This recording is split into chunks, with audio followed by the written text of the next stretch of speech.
திருப்படல்கள் 22:22 26 முடிய. உமது பெயரை என் சகோதரருக்கு அறிவிப்பேன். சபை நடுவே உம்மை புகழ்ந்து பாடுவேன்.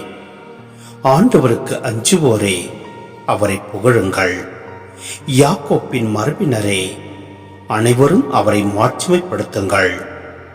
இஸ்ரேல் மரபினரே, அனைவரும் அவரை பணியுங்கள். ஏனெனில் எளியோரின் சிறுமையை அவர் அற்பமாக எண்ணவில்லை, அதை கவனியாமல் இருந்துவிடவில்லை. தமது முகத்தை அவர்களுக்கு மறைக்கவும் இல்லை. தம்மை நோக்கி அவர்கள் மன்றாடுகையில் அவர்களுக்கு செவி சாய்த்தார். மாபெரும் சபையில் நான் செலுத்தும் புகழ் உம்மிடமிருந்து எழுவதாக. மக்கு அஞ்சுவோர் முன்னிலையில் என் பொருத்தனைகள் செலுத்துவேன். எளியோர் உணவு உண்டு நிறைவு பெறுவர். ஆண்டவரை நாடுவோர் அவரை புகழ்வாராக. அவர்கள் இதயம் என்றென்றும் வாழ்வதாக.